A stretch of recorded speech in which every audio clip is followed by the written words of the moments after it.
Okay, so today we are going to see that I'll be explaining this data set. What is this data set? Okay, this based on this data set we will be doing some exercises.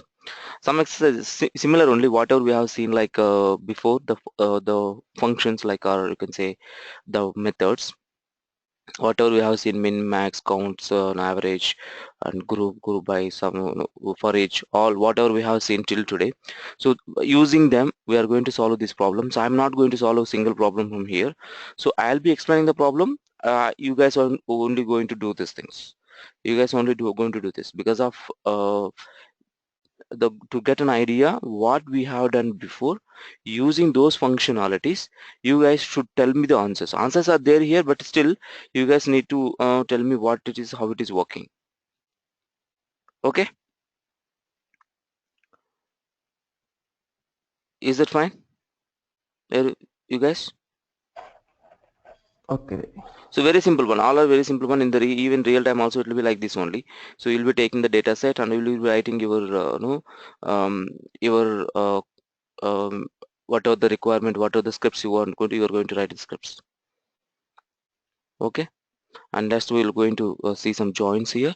After that, joins will be getting into UDFs. So that's the idea for today. Yeah, yeah, let's move. Where is the data set? Yeah, this is the data set. So this is the stock data. Okay, as I said yesterday, you guys also can go ahead and download from the Yahoo. So Yahoo Finance is the website. From there you can also download this kind of data. Okay, so or you can download, you can go to Google, you can search for how to I mean, you can look for the stock data. You can download it.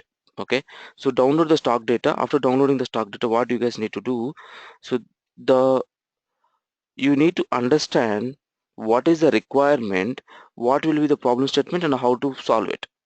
What is the problem statement? How to solve it? So the problem statement here, I'm clearly explaining you here below. And before that, let's see the data. This is the exchange. This is the exchange, like who is the sponsor, like who which exchange is producing this, Nasdaq or ICICI or someone else. There are different kind of exchanges are there, so which exchange is producing the data. And the next one is symbols. The stock is belong to whom, like a JDAS or JOEZ. There are some different kind of symbols. These are only two symbols we have taken into consideration. There are so many symbols here. Okay, you can go to Yahoo Finance and you can find the data set like this, and which date it has been produced, and what is the opening price of that stock, and what is the high price of that stock, and what is the low price of that stock in the same day, and what is the closing price, how much value has been sold, and what is the adjusted close, adjusted the final close. Okay, almost your closed value and adjusted close value will be similar. Your closed value, I mean closed value and adjusted closed value will be similar, but what you need to do, we need to understand like um, uh, I mean two different things are there, like adjusted value is there and closed value is there. Okay, and now, so coming to data set, this is the data set. You will be having so many stocks. You can copy paste, you can change the names here. You can copy paste and you can change the names, you can change the dates, that you can do up to the whatever the way you want. Okay, now, so the first question is in this, for each symbol, this is the for each symbol. Okay, for each symbol generate minimum value and maximum value. And what does it mean? So in a specific day, see in these days you have these symbols, right?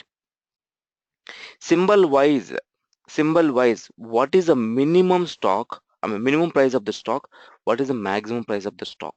So can anyone tell me how we can achieve that?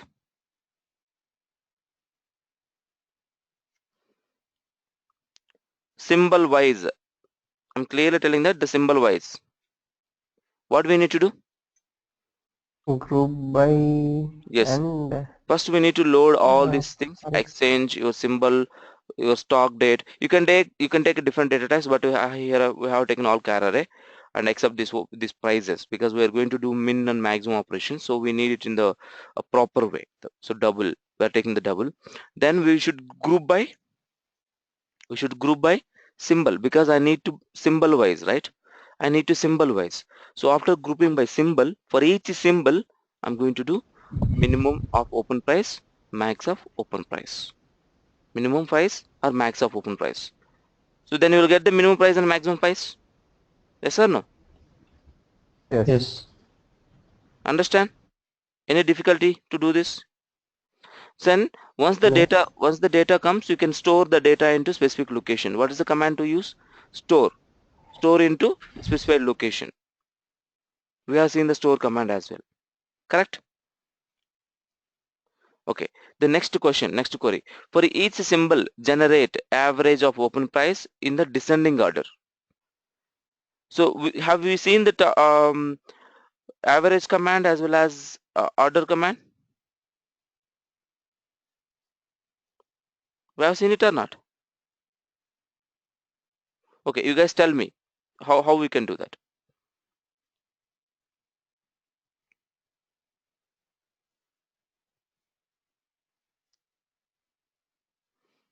Akash, how we can do?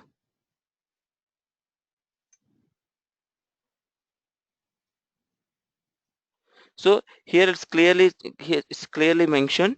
So load the data, group by symbol, and generate for each and every group. I mean, this whatever the value we grouped by symbol, group by, and go with the average by your open price, and you can save it as a an alias name. Why we need alias name? By using alias name only, we are going to do descending order or ascending order. Order your open price, average open price by this, and order is a descending order. And you want to store into somewhere else, you can go ahead and store into specified location. As I also told you that while storing it, you can also use which is big storage you want to use, whether you want to store the data with a hash separated or you want to store the data with a tab separated, you can do that based on your requirement. You can do that. Clear? Any doubt?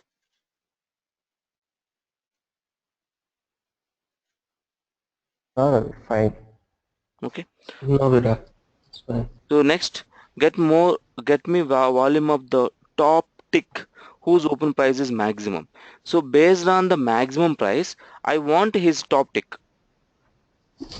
based on the open Group price. by option. Now here you can clearly understand by what basis I want to group by. So if you see the question itself, you can each symbol, when I say each symbol, okay, symbol wise I need to group by. When I say whose open price is max, so what does it mean? I need to group Order. by open price. And Order by. sorry, yeah, whose will max open price Order or by not? op. Yes, top right. We need to go with order by, not the group by. Sorry. So load it, order by the open price. So then you can do limit and pick the first one. Okay. And you want to store that, you can store into specified location. Okay. And for each symbol, get me all distinct exchanges. Each symbol, I want the distinct extension. How we can get distinct?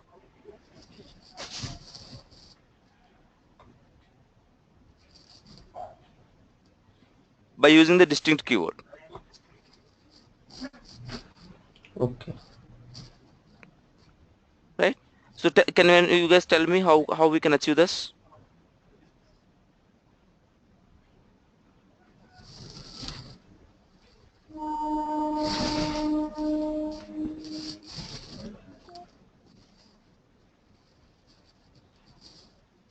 I know the solution is there, but whether you understood or not, that's the point. So load the data, group by Yes. symbol for each symbol, Yes. right? I need to go with the symbol. Here I need a distinct for each symbol. Again, I need to traverse through inside each tuple. After grouping, I need to traverse through each and every symbol. So that's why I'm going with the nested for loop. Go to find the distinct and load it, and that distinct again you need to bring it up. So we're going to do that for each loop we are using here. Get the distinct and generate a group for it. Get the distinct and generate a group for it.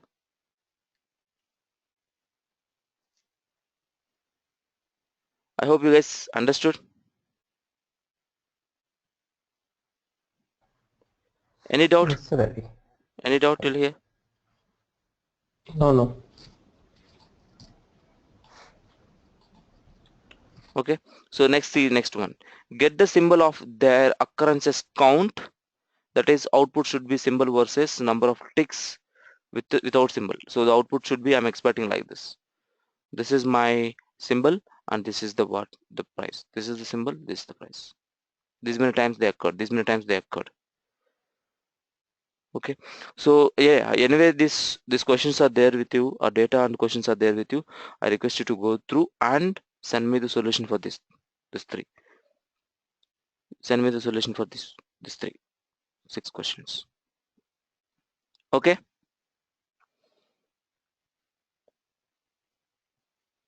is this clear? Yes, Ravi, it's fine. Yes. Yes. Okay, so let's move the next one. Batch mode, these are like batch mode. We have seen already how to write a batch mode. You can write a batch mode such a way that this is where you will execute the program. -X, so if you want to execute in the local mode, pig -X local, and you will specify the what if you want to pass any parameters, and the -param is the keyword, and you will pass the argument and your file name, and where the script is there, that file name. Okay, so that this is already we have executed, so you guys can have a look once it. And so joins, so we have seen that inner join, outer join, we already seen sometime before, but let's go ahead and look at the joins here again. So join steps: load the data into bag one, load the data into other bag, and set one and set two, join those two bags by using join key. By using join key, if it is inner join, both are very simple, guys. Look at here. You need, see, it's not that much complicated as you see in the map reduce. So join, you say join here x by key and y by key. So by default it will take inner join. It will take by default it will take inner join. So when inner join, what will do? It is a default join. Look at, guys, here. It is a default join. Rows are joined whereas the key matched. When the key matched, those rows will be joined. Rows do not have matched are not included in the result. It means that which are not matched, those results will not be there in the your result or join. Okay. And so with the multiple keys I want to join, how can I do that? With the multiple keys I want to join, how can I do that? Load into x, y, and join by key comma value, y, I mean this bag, key comma value, this bag, I mean this relation I can say, and key comma value. So both we are joining by this one. Left outer join, it's very simple as you know that. So we will specify here before you join, when you're going to join here, join by x relation by key, you will just specify left outer and y join, and you join with the y. Full outer join or right outer join also same way. The full outer join will just specify which is the full outer join, where you want to join the full. We'll just specify here full outer join, where you want to join two data sets.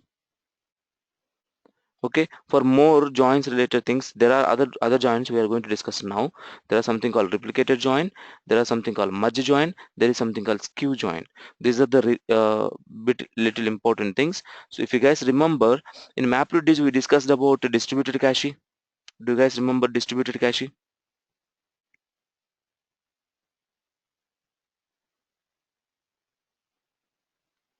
Do you guys remember distributed cache, map side join?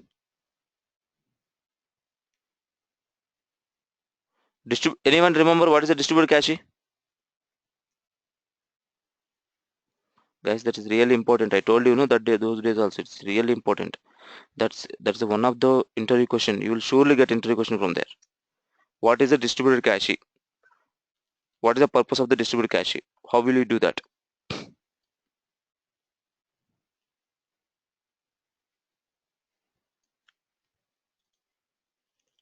Srinivas?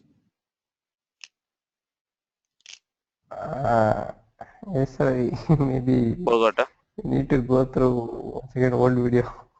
Please. Distributed cache means, Yeah. so when you have a bigger data set, When you have one bigger data set, when you have other one is a small data set, so when you want to join both the data sets, what we will do, we have something called cache memory.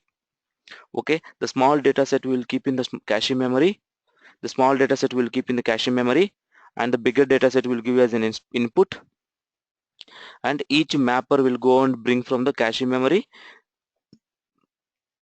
right? They'll start joining it by using distributed cache, add local file, add local path. Do you guys remember? Not Yes, remember. yes, right. Okay, that's a distributed cache. Why you are calling as a distributed cache?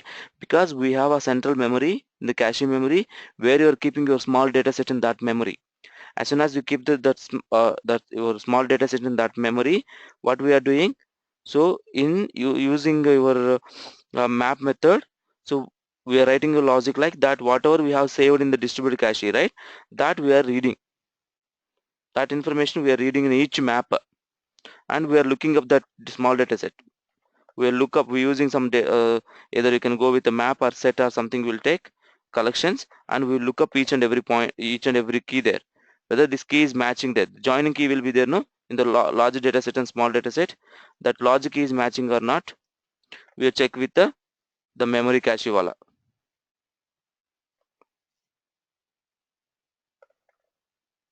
Guys, go through, okay, it needs to go through one more time. Please go through one more time. Okay, distribute cache.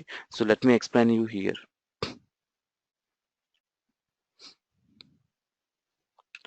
Let's assume that MapReduce is given you an option for the distributed cache when you have one dataset is a bigger dataset.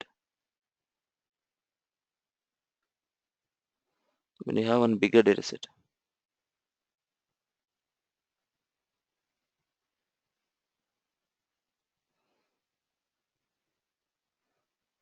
this is a very big dataset. You want to join this big dataset, and you have one small dataset. You have one small dataset. Okay, now you want to join in this. So let's assume that you have something called ID. Let's assume that you have something called ID. Here also some ID is there, common field is there, some other fields are there. You want to join them. So what a MapReduce is given you an option, something called distributed cache. This file will keep it in the cache memory. We will keep it in the cache memory. So now wherever we will write the mappers, right? Multiple mappers. Mapper 1, mapper 2, mapper 3. In this map method, we will have a setup method. Do you guys remember? We have a setup method. In the setup method, what we will do? We will read this cache. We will read this cache and we will prepare collection. We will read it. We will read it. Okay. We'll prepare a collection. That map collection or whatever the collection will prepare. Key value pair. Ideally, it's a key value pair. We'll prepare key value pair. Then you have a, let's assume that you have a key value pair. Key value pair, ideally it is a map, correct? So you have a map method. The map method, what we will do, whatever the key we have, we will get from here, right? Your map method also will take key value pair. Do you guys remember? Your map method is obviously working on key value pair. Here one key is there. This key is matching with this key. We're checking. If it's matched, then join both the data sets. The same logic will be executed for the mapper 1 or mapper 2, mapper 3. So it means it is all, it will also bring this, it will also bring here, and you will be having a setup method, you will be having a map method, setup method, and map method. This is a distributed cache. How many mappers are there? All mappers will get the same copy. So what is the constraint here? The whatever the small data set is there, that small data set should be capable to load into the cache memory. If it is beyond the cache memory, you cannot do that. How to put into the cache memory? So in the driver class only we will write. So add this path, this file path we will add into the cache memory. This file path will add into the cache memory. Understand? Do you guys remember this one? Akash?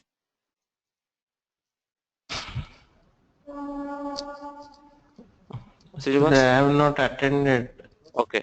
So Debashish, Srinivas, you attended? If you guys have missed, please go through one more time the videos. Okay. This is how it will do. The distributed cache, what we will do, the small data set we will keep in the cache memory. From there, we will start accessing the small data set. Okay. This is Yes, how I we'll. have attended. Hmm. I remember this. So if it is a both are bigger data sets, then what we will do? So we will decide based on the requirement whether to go with the map side join or reducer join. So which join is better, based on that we will go with the joins. Correct? Do you remember? We will go with either map side join or reducer join. We'll go through it. So let me show Yes, you that how the map side join, reducer join. So if it is a map reduce, right, you have tried so many lines of code. But when it comes to pig, right, it's very simple. Very simple. What you need to do, so you need to just to mention whether it's a replicated join, or or it is a merge join. So as I said, replicated join, right? You just need to specify somewhere here join. Here you need to specify space, the keyword you need to specify as replicated join. That's it. You are not going to write anything.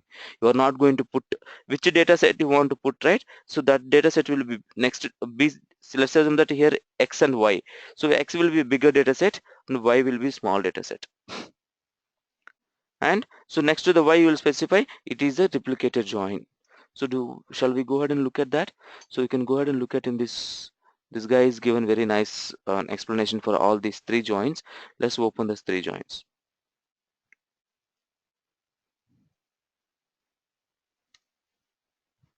This is really nice. He's mentioned really nice. Okay, so replicated join, very simple. So let's look at guys here. You have something called transactions, and you have something called geography, I mean locations, country, state, which country, where it is. So I have explained the same thing here. One is a bigger data set, one is a smaller data set. Where the small data set is fit into the memory, we'll keep into the memory, then it will process internally. How do we need to put into the memory, or do we need to do that? You no need to worry about it. You no need to worry about it. Okay, so that will be taken care by a simple keyword using replicated. Look at here.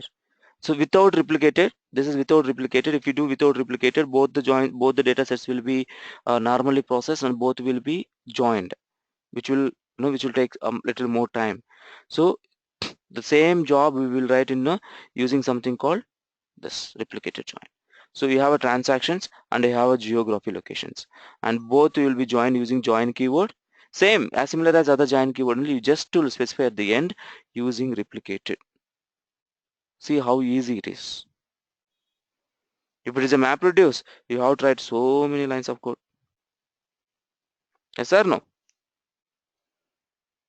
You have to write in the driver class, you need to write some code to put into the cache, and in the map method, in the setup method, you need to read that file again by using a buffer reader, whatever the file reader. So you need to take the file, and you need to prepare what you call some collection key value pair kind of thing, because you need to look up, right? We need to look up. Until you get a lookup, you cannot join, right? So we need to look at lookup key, then we will do that. By using we'll do that. So instead of that, you just take both the data sets and put into the cache, which is the small data set, you will keep it in a right hand side, and you will say using replicated. You'll just specify using replicated. That's it. You are not going to do anything else apart from that. You will only specify it is using replicated. So as soon as you specify it's using replicated, internally it internally it converts each putting into memory, getting from the memory. All your distributed cache things will happen in the backend. You just need to specify whether it's a replicated or a merge or a skew. You just need to specify those things. Okay, you guys understand what is a replicated join? When I have a small data set, big data set, small data set will keep it in a distributed cache, and big data set will normally process it. Clear? Any doubts? I recommend you to go through this link. yes. Okay, let's look at the skew join. Skew join also is kind of map set join, so we will see how it will be joined. Okay, so the second scenario that happens frequently in a join result, so from that the data unbalanced or skew, unbalanced or skew. Do you guys remember what is a skew problem? Let's assume that you have a two reducers. Okay, so all when you have a two reducers, what we will do? We will do partitioning. Do you guys remember partitioning? So when you do a partitioning, what will happen? So two reducers will be there. By default, the hash code partition. If you're getting the repeated data, unbalanced data, only one burden in one reducer, and other reducer will be having a less burden, right? So it means that it's giving a burden on only one specific task. Let's look at here. We can detail explain here. So when you have a unbalanced data, that data will call as a skewed around the join key. So skewed around a join key means very simple, guys. Here, let's assume that I have some data set. Let's assume that this is the map output. Okay, this assume this is map output, mapper output, I can say mapper output. I have a reducer 1, I have a reducer 2. How will divide the mapper output reducer 1 reducer 2? Based on the partition ID, partition keyword, right? We have written hash code partition. If you remember, we have customized our own partition. So we have did some exercises like whatever the word start with A has to go reducer 1, first word start with B, it has to go reducer 2, C has to go to reducer 3, D has to go reducer 4, and so on. We have did it. Custom partition, we have written custom partition map reduce, if you guys remember. And there is one more thing, all male data has to go one reducer, all female has to go another other reducer, or any other special character or null values or any transient gender comes, it has to go reducer 3. So these kind of divisions we have done using partitions. Okay, so how it will happen? Based on the partition we will write, partition key we will write. So this mapper output will have a partition ID. So based on the partition ID, which reducer has to go, it will decide it. Okay, let's assume that the mapper output is coming. The mapper output, more output is coming, which is for the reducer 1. The less output gone to reducer 2. So reducer 2 will finish and to keep waiting for to finish this one. So job will not complete until complete both the processes, right? So we are getting more keys, same type of keys. What does it mean? It's a more burden on this. So this is called unbalanced data. This is called skewed data. Skewed. This is called skewed data. This is called skewed data. It means it's a more data is going to reducer 1. It means the same type of data is coming. So let's assume that in this case male female. Let's assume that more males are coming. Huge, so many males are coming and 5 to 10 females are coming. In this case, what will happen? All female will go into this, all male will go into this. So reducer 1 will have a more burden. Yes or no? Guys, able to follow what I'm trying to explain? So this type of data will call as a skewed data, unbalanced data. So not only map output, it can be raw data also.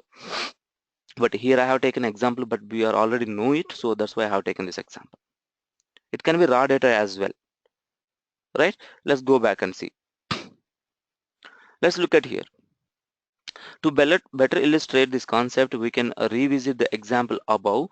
To make this example work, we will assume that our geography set no longer fit into the memory. So if it is fit into the memory, you can just go ahead and do it. Okay. If it is not fitting into the memory, what we will do? We have to do something else, right? No fit into the memory, and that bulk of customers, our customer transactions happen in the state of Florida. It means that more transactions happening in the state of Florida in US. More transaction because so many customers are there from that state itself, and rest of the states are very less people. So each state, if you take each state is the one reducer, one processor. So what will happen? The whoever the data is processing by Florida reducer, it will be having reducer or whatever it is. So that guy will have more burden on it. Using the same initial example from above, we result in the majority of the transaction data being sent to a single reducer. Look at here, because the whole Florida data will go to one reducer, while other reducer handling other states, region, other state or region having a little, very less work. So these other reducers would finish quickly with the bottleneck being with a single reducer handling the state of Florida, because Florida has so many customers. This is called skewed. So I have explained here, no? So if you have a more output, so let's assume that male, you are getting so many male details is going to reduce one, and so less female data is going to reducer 2. So reducer 2 is quickly finished and it will be waiting, and reducer 1 will be, it is in the, it's a bottleneck means it will be this guy only preparing, even though resources are there, even though resources are free, but it is the work is getting loaded into single person only, correct? So that how to solve that problem, like this is called skew. So the skew join is big handles in this scenario by pre-sampling the data using the preliminary map reduce. So we can do a sampling, so which data has more, which data has less, like a sampling we can do. During the pre-sampling, pig uses the algorithm to identify keys which have the data that is skewed. So while we are doing the sampling, sir, how to do a pre-sampling, sir? So if you remember, sampling is the if you remember in the high also we have something called sampling. In the map reduce also you can write it. So you can find which data is coming more, more keys. You can use something like some map reduce program you can write, and you can identify, okay, huge number of keys, the same type of keys are going to which reducer. You can identify that easily by using custom partitioner. So if you remember custom partition how to write, you can easily do it. So the skew data will be automatically split the data across the multiple reducers. So now the males are coming, right? How to do it? So many males are coming, but female is less. So what it will do, we can redirect some of the data to this. We can redirect some of the data to this. We can redirect some of the data to this reducer. How to do that? By specifying the keyword as a skewed. You're not going to do anything. You're not going to take that headache. You just need to specify keyword as a skewed. So the pig algorithm identifies the keys in which data has a skewed. That skewed data will be automatically split the sets across multiple reducers. The second map reduce job is written to perform the actual join. So here multiple map reduce you have to launch. The first one what will do, it will identify that the data skewed data, it will be spread across the multiple reducers. It will multiple reducers, like when you have a 3 reducers, it will properly keep into multiple reducers.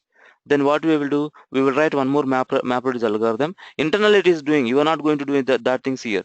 Internally there will be one more job will be launched to do a join. That time it is happily joins the proper data with a proper manner. Understands? Any doubt here? Devashish? Yes, Vira. Understood. Yes, Ravi.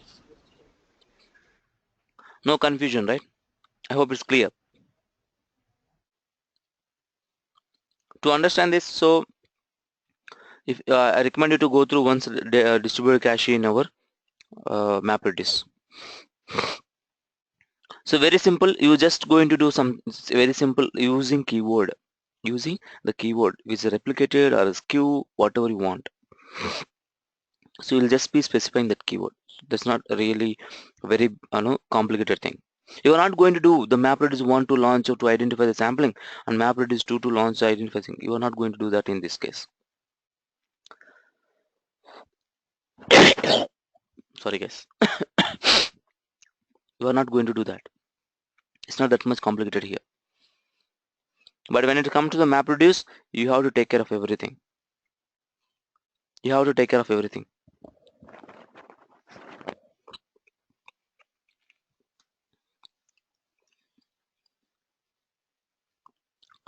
The next one, merge join. How to merge? How to merge? Occasionally, the datasets you are interested in joining are pre-sorted. What is a pre-sorted, guys? Can anyone tell me?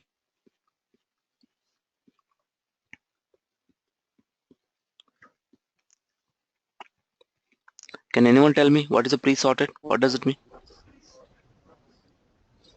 Previously sorted by itself. The data itself is coming as a sorted data, or you have written another MapReduce program You have written other map reduce program which is sorted properly, I mean which is distributed across the multiple reducers. So when the data is coming to reducer means what? It is sorting order and it will come. The specific key, if you are keeping in a, if you write a map reduce program, if you have a reducer, before reaching to reducer, you have a shuffle and sort algorithm, if you guys remember. So you can use that as well. You can use the map pre-sorted, use the map reduce program to use the pre-sort. Look at guys here. So okay, occasionally the data sets you are interested in join the pre-sorted. It's already pre-sorted. Since the sort operation in the underlying the map reduce job is expensive process, right? It can be avoided to it can be avoided, and the two sets can be joined in the efficient economical method behind the scene, much like a skew join. The prepare before only the mapper job run to create an index for each join key. It means before that only it'll be it has to launch one more map reduce job which has to do this, and the beginning of the each split block, it means each data set ideally.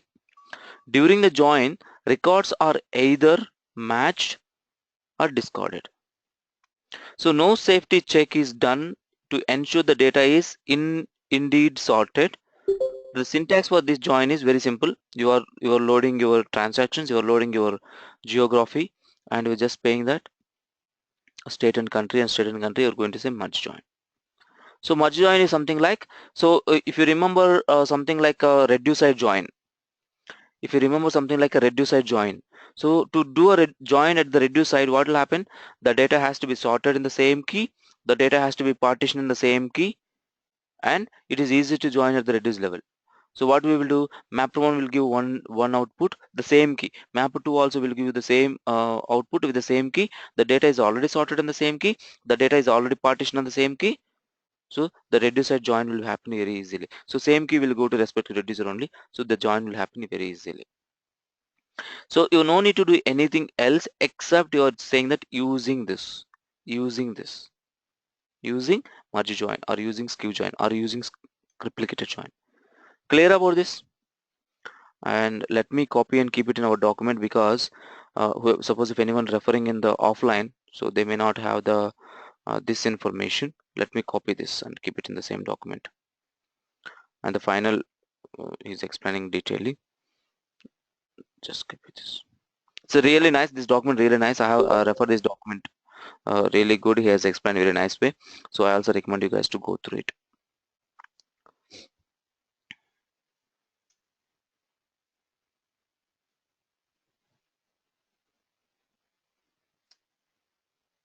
Okay, so here I have, let me keep it in 1 second guys. What happened this, what happened this?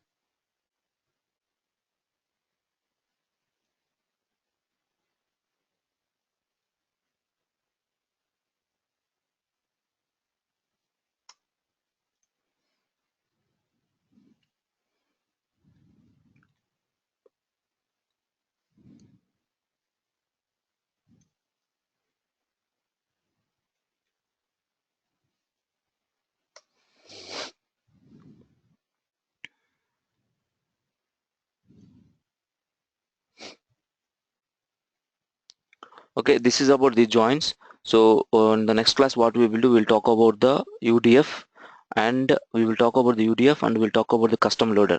So we have discussed something Saradays in Hive, if you guys remember Saradays, Saradi, serialize and deserialize, serialize and deserialize. The same thing we are going to discuss in a pig. In the pig we'll call as a custom loaders. In pig we'll call them as a custom loaders. In when it comes to the Hive we'll call it as a Saradi. Okay, along with in a pig, right, you have some more libraries guys. So in the default libraries are there from LinkedIn, from Yahoo. So they have given some libraries like a piggy bank, and Twitter, from the Twitter elephant bird, and data foo, pig lipstick. There are some libraries. What are those libraries? So suppose you want to write your own custom, functions, or you want to write your own custom loaders. You don't need to worry about it. There already libraries are there. You can just download the library, keep it in your lib folder. You start making it with the functions. So like suppose you want to convert the dates, and you so let's assume that your pig is not have the date format of data type, and you need a data type. What I can do, so what you can do, you can go ahead and bring from the piggy bank. You can go ahead and use it in some other things. So let me show you here. I have some example for the pig. So how the elephant board used.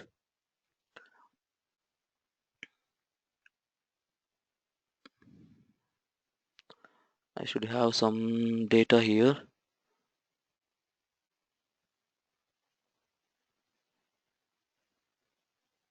No, if it is not here, it will be somewhere else. I will.